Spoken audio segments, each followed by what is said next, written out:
imbalance in enrolment between boys and girls in her school system.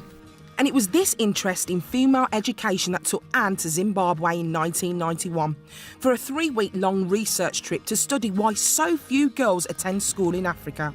But this self-funded trip was to have an effect on Anne that went far beyond those 3 weeks. At the time, the perception was that the reason girls weren't at school was because of the resistance of parents to girls' education. And what I found in the community was that parents weren't resistant to the education of their daughters. They just didn't have the means to send all their children to school. And because boys had a much better chance of paid work, they were the ones who were favoured, because when you live in a society where you depend, on what you can grow to eat, you depend on your family for survival in the absence of pensions or social security, it is absolutely crucial that some of your children actually get into paid work. In the context of poverty, boys' education was favoured. Although Anne met many wonderful and inspiring people on her trip, there were 2 sisters in particular who really impacted upon her. Turned out that they had come 60 miles on bus and on foot to attend the local school because it was the cheapest that they could find. And yet, in spite of everything, they felt they were privileged. They were privileged to be at school. These people's stories inspired Anne to want to help as soon as she came back to the UK. So together with her husband, she started to try and fund some of the girls she met. But with the situation escalating, Anne felt she had to return to Africa to talk about long-term solutions.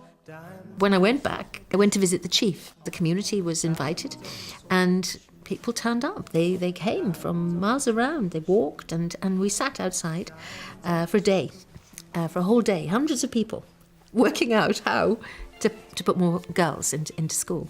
And that day we came up with a plan. And that plan is essentially the Camford model, which has remained the model to this day. And that model ensures that each community has a group of local volunteers who work together and select girls based on their financial need to receive charitable funds to pay for their education.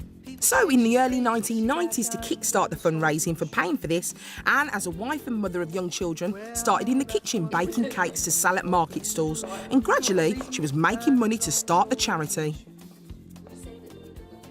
So this is actually where Camford started, isn't it? This is where it was born, really.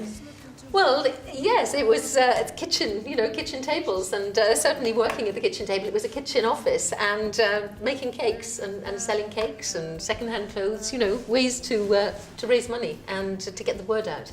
And as the charity has grown from its humble beginnings to last year raising over £4 million from donations, I wanted to know how Anne got her energy. Do you not just think, this is just too much? What's going on? No, I've never had that moment. No, in fact, I've grown. I think my commitment has grown rather than diminished. And thankfully, the charity has grown with her and is now a resounding success, currently supporting over 300,000 children and working with nearly 1,700 schools in hard-to-reach places. There are 6 offices all over the world, 4 in Africa, 1 in the US, and the main base being here in Cambridge. And one of the women who works here really knows what the charity is all about firsthand, being one of its many successful recipients. Zimbabwean-born Fiona was helped by the charity to stay in school when her family had no money. And thanks to the charity, she went on to train as a lawyer. My life back in Africa was really difficult because my father lost his job when I just completed the first year of secondary education, and it meant I couldn't go on with school. So that's when Camford came in to support me, and they supported me through higher education, and it made such a big difference in my life. It meant that I had a hope and I had a future. I then managed to complete my A-levels, and I went on to university and trained and qualified as a lawyer.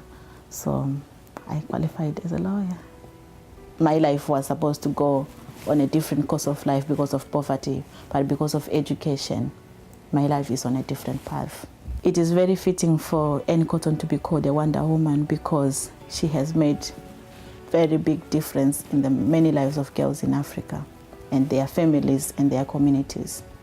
Whether it, frankly, would be a poor child in Britain or a poor child in Africa wouldn't make a difference to Anne. It would be the fact that there was a justice to be righted. And that's what makes Anne such a Wonder Woman. I'd probably say she's the most intelligent person I know, hands down. She's the most compassionate person I know. And if she wasn't my mother, you know, I'd be proud to know her just as a human being, you know, because I do genuinely believe she's actually the nicest person probably walking our planet. But these aren't the only people who think highly of Anne and her work. Thanks to Anne's determination and entrepreneurial spirit, she and the charity have won numerous awards and honours. Last year, her contribution to girls' education was recognised when she was awarded an OBE in the New Year Honours list.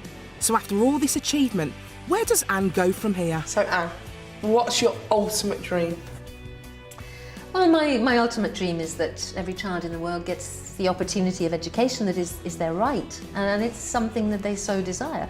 And it seems so unjust that so many millions should be denied what they're capable of. So if every child in the world gets access to education, then Camford will become redundant, and we'll all be standing back and thinking, wow, we made it.